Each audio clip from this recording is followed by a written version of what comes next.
Hello everyone. तो आज का हमारा टॉपिक है answer writing for board exams. सबको पता है कि सीबीएसई का साइंस का पेपर किस डेट को है, 4 Feb 2023। तो आज का डेट हो गया कितना, 25। तो उस अकॉर्डिंग ज्यादा दिन है नहीं हमारे पास। तो ये टॉपिक इसलिए इतना इंपॉर्टेंट है कि सब कुछ पढ़ने के बाद भी हमें आंसर लिखना कैसे है ये ज्यादा जरूरी है ना। तो पहले एक बार ओवरऑल हम लोग समझ लेंगे कि हमारा पेपर आ कैसे रहा है। ठीक है, तो देखो जो भी तुम्हारा क्वेश्चन पेपर आएगा सीबीएसई बोर्ड में, तो उसमें 5 सेक्शन दिए होंगे, section A B C D E. पहला जो सेक्शन होगा उसमें 20 क्वेश्चन होंगे और सारे क्वेश्चन 1 मार्कर होंगे, ठीक है ना। तो वो तुम्हारा ओवरऑल 20 मार्क्स कैरी करेंगे। उसके बाद सेकंड सेक्शन जो होगा वो 6 क्वेश्चन का होगा, ठीक है ना, और वो 2 मार्क्स कैरी करेंगे, तो ये 12 नंबर के हो गए। थर्ड सेक्शन जो होगा वो 7 क्वेश्चन का होगा, 3 marks 21। D section 3 question 5 marks 15। Section E 3 4 marker 12। Overall count करोगे तो ये हो जाएगा 80 नंबर का पेपर, ठीक है ना। देखो सबको पता है कि एग्जाम में ऐसे पैटर्न पे आने वाला है क्वेश्चन, ठीक है ना। तो एक एवरेज स्टूडेंट को एक टॉपर क्लास नंबर लाने के लिए क्या चाहिए होता है, वो है आज का ये topic, answer writing for board exams, ठीक है ना। इस वीडियो में हम लोग पर्सनली सिर्फ और सिर्फ साइंस पे डिस्कस करेंगे, क्योंकि मोस्ट इंपॉर्टेंट पेपर जो है हमारा आफ्टर इंग्लिश वो है साइंस, ठीक है ना। तो इस पे कैसे हम लोग आंसर राइटिंग करेंगे अभी हम लोग वो देखने वाले हैं, ठीक। तो हम लोग क्या देखें कि इसमें साइंस में 5 सेक्शन आ रहा है ना। तो इस 5 सेक्शन में हम लोग आंसर राइटिंग लिखेंगे कैसे, ये इंपॉर्टेंट है। देखो अभी जो हम बताने वाले हैं वो बहुत ही इंपॉर्टेंट चीज है, सबको नहीं पता है, और ये मेरा खुद का पर्सनल एक्सपीरियंस है, खुद का ये किया हुआ है मेरा, है ना। और इस पे बहुत अच्छा मार्किंग मिलता है। मुद्दा का बात ये है कि जो टीचर है जो एक दिन में 500 कॉपी चेक करने वाला है, तो उसको कैसे पता चलेगा कि तुम्हारा कॉपी बेहतर है। तुमको अगर सबसे अच्छा नंबर लाना है, हम पहले ही बोले हैं कि एवरेज को टॉपर मार्क्स लाना है ना।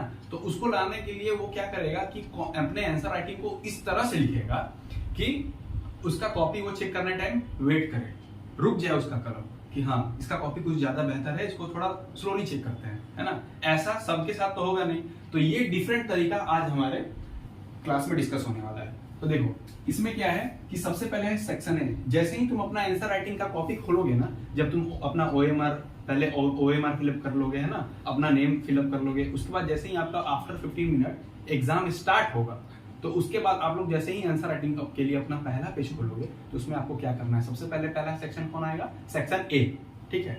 तो सेक्शन ए आएगा तो आप लोगों को करना क्या है, ऐसे लिखना है section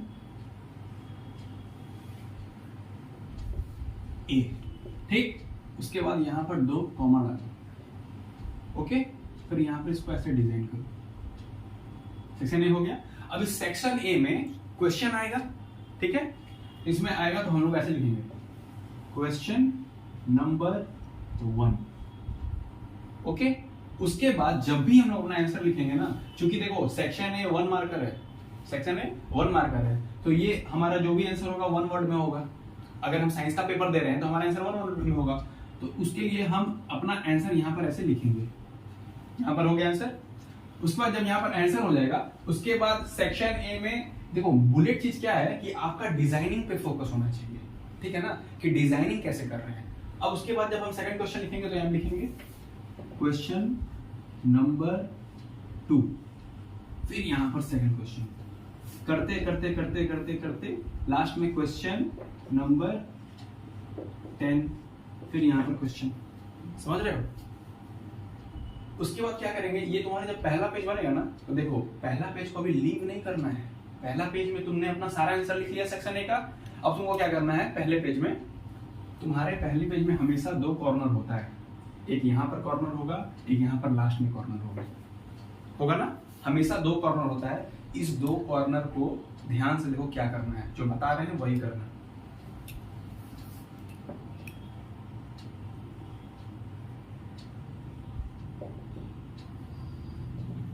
The reason why your copy, your answer sheet is different is this.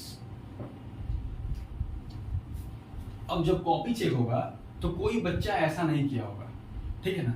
जब तुम्हारा कॉपी चेक होगा तो वो नीट एंड क्लीन होगा, ठीक है। उसके साथ इसमें सारे आंसर चिपके होंगे।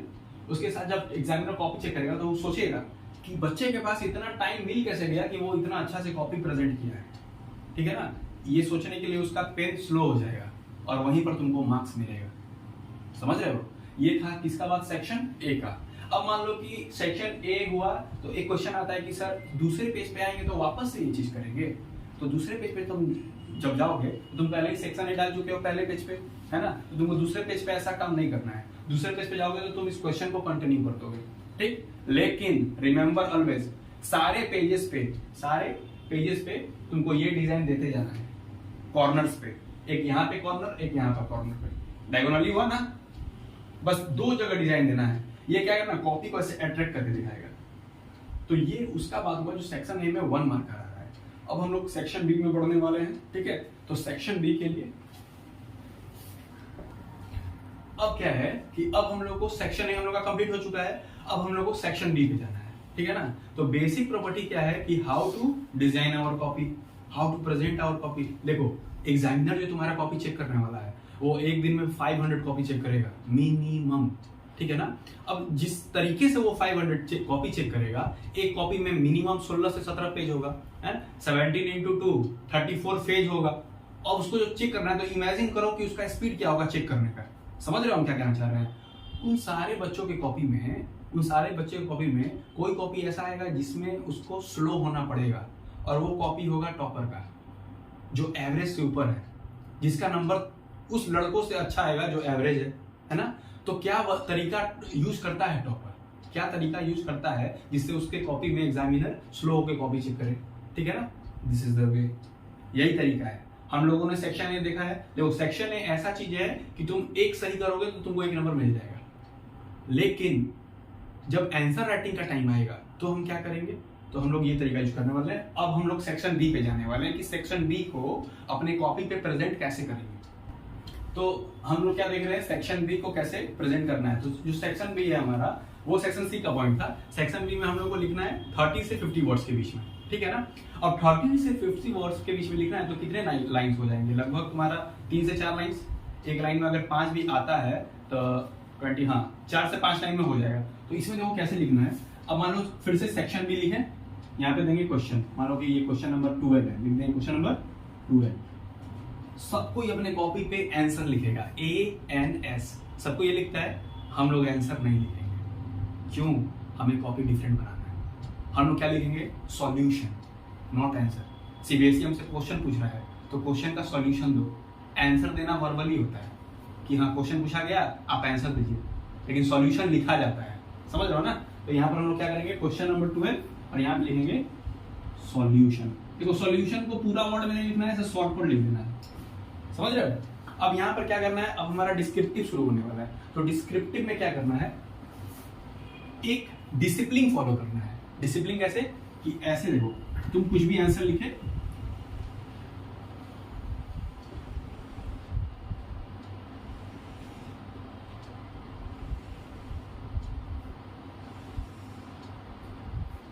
अब अपना तुम यहां पर आंसर लिखना। अब पूछ दिया व्हाट इज रिडॉक्स, है ना,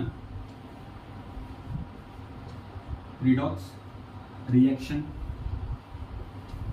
तुम जैसे आंसर लिखते हो कॉपी पर वैसे ही लिखना शुरू कर दो, लेकिन ऑलवेज रिमेंबर ये हमेशा तुम्हारा टेबुलर फॉर्म में होना चाहिए। देखो देखो हम लोग क्या गलती करते हैं एग्जाम में, जिस वजह से हमारा कॉपी खराब होता है कि यहाँ से लिख रहे हैं, यहाँ पर वर्ड खत्म हुआ तो हम लोग थोड़ा सा और आगे बढ़ जाएंगे। इतना एक कॉपी के बीच में इतना ही जगह यूज होना चाहिए, थोड़ा सा इधर खाली, थोड़ा सा इधर खाली। समझ रहे हो। अब इसमें क्या करना है कि आपको ये एकदम टेबुलर फॉर्म में भरते जाना है, यहां से आगे नहीं निकलना है। अब देखो यहाँ पे मान लो कोई मेरा स्पेलिंग फंस गया, जैसे सॉल्यूशन लिख रहे हैं। अब देखो सॉल्यूशन यहाँ पे पूरा नहीं लिख पाएंगे, यहाँ पे क्या करेंगे इस वजह से TION। इससे क्या होगा, इससे ये होगा कि तुम्हारा ये पूरा टेबुलर फॉर्म में आते जाएगा, ठीक है। और जब तुम्हारा प्रॉपर जब कॉपी का तुम आंसर लिखोगे ना तो तुमको खुद खुशी होगा कि आंसर तुम्हारा एकदम ऐसे टेबुलर फॉर्म में सीधा रहेगा, ठीक है। सोचो एक पेज पर 2 से 3 आंसर जब आ जाएगा तो उसका प्रेजेंटेशन बहुत अच्छा लगेगा। उसके बाद हम लोग क्या करना है, वही 2 बेसिक चीज, एक इस कॉर्नर पर और एक इस कॉर्नर पर, ये देते हुए चलना है, ठीक है। करते करते करते करते तुम्हारा सेक्शन बी जाकर के खत्म होगा। देखो यही बेसिक चीज था, इसको क्या करना है, अब इसको तुम यहां से कुछ नहीं करना है, यहां से अगर जब सेक्शन सी पे जाओगे तो सेक्शन के बाद बी हटाकर क्या क्या कर दोगे, सी। ओके, अब सी के बाद उसमें भी क्वेश्चन मार्क दोगे, कितना नंबर क्वेश्चन है, आंसर नहीं लिखेंगे, सॉल्यूशन लिखेंगे। ओके, सॉल्यूशन के बाद क्या करेंगे, इसको ऐसे टेबुलर फॉर्म में समझाएंगे। ये लाइन डिजाइन तुम लोग को नहीं बनाना है, ये कॉपी का लाइन हम यहाँ पर दिखाए हैं, ठीक है ना, ये लाइन तुम लोग को बनाना नहीं है, कॉपी का लाइन है ना, कॉपी पे बस तुम लोग को लिखना है। उसके बाद फिर से कॉर्नर पर 2 चिपका दो, है ना, ये डॉटेड देना, है ना, तो ये तुम्हारे कॉपी को ऐसे लुक देगा। और देखो बीच में क्या होगा, बीच में होगा कि मान लो कि सबको सारा क्वेश्चन नहीं आने वाला है, ठीक है ना, ऐसे हम लोग मान लो पहुंच गए सेक्शन सी डी ई तक हम पहुंच गए, ठीक है, मेरा कॉपी हो गया, सबको सारा नहीं आने वाला है, किसी का कोई क्वेश्चन बीच में छूटेगा, ठीक है ना। तो यहाँ पर एक आता है केस कि सर अगर मेरा बीच में क्वेश्चन नहीं आ रहा है तो मैं उसको क्या करूँ, स्किप कर दूं, छोड़ दूं। तो देखो अगर तुम क्वेश्चन स्किप कर दोगे तो तुमको उसमें एक भी नंबर नहीं मिलने वाला है। समझ रहे हो क्या कर रहे हैं, तुम जब क्वेश्चन को कुछ लिखोगे ही नहीं तो एग्जामिनर नंबर देगा, क्या चेक करेगा, कुछ नहीं चेक करेगा। तो हमको उससे नंबर लेना है ना, हमें उससे नंबर लेना है, तो उस केस में हम लोग क्या करेंगे, मान लो कि क्वेश्चन नंबर 12 है, रिडॉक्स रिएक्शन क्या होता है हमको नहीं पता है, ठीक है ना। अब हम इसमें लिखेंगे क्या, देखो पहला बात है कि आधा अधूरा ज्ञान, है ना, आधा कि हमको कुछ टूटा फूटा याद आ रहा है, कुछ 50-50 है बट श्योर नहीं है ना, तो उसको क्या करो कि बीच में हाफली लिखो, है ना, हाफली लिखने के बाद उसमें कुछ अपना केमिस्ट्री का फॉर्मूला मिक्सचर उसमें ऐड करो, समझ रहे हो ना, उसका लेंथ बढ़ाओ, लेकिन स्टार्टिंग में 1-2 लाइन होना चाहिए और तुम्हारा परफेक्टली मेंशन होना चाहिए उस क्वेश्चन के लिए जो क्वेश्चन तुमको आ नहीं रहा है। समझ रहे हो क्या करना, उसके बाद क्या करना है कि तुमको लिखते लिखते लिखते लिखते बढ़ना है और उसमें थोड़ा सा बस वर्ड्स ज्यादा होना चाहिए। क्यों, क्योंकि सीबीएसई कहता है कि हम स्टेप पे नंबर देंगे, स्टेप मार्किंग कंसेप्ट है ना, स्टेप मार्किंग कंसेप्ट, स्टेप पे नंबर आप लिखिएगा आपको मार्क्स मिलेगा। तो एक बात बताओ, जहां हमको क्वेश्चन 12 नहीं आ रहा था वहां हम क्वेश्चन 12 के बारे में कुछ रिएक्शन या कुछ भी थोड़ा बहुत लिख दिए हैं, 5 लाइन भरे हुए हैं, तो अगर ये क्वेश्चन 2 नंबर का है या 3 नंबर का है तो इसमें तुमको 0 तो नहीं मिल जाएगा ना। तो यहाँ पर तुम इस तरीके से बेनिफिट उठाए कि नहीं उठाए, remember 5 number equal to 1 marks, जहां तुमको 5 नंबर मिला तुम्हारा 1 मार्क्स कैलकुलेट हो गया, समझ रहे हो। और वो 5 नंबर, यही सब एरर जो तुम पहले करते थे 9 तक, अब वो एरर नहीं करना है।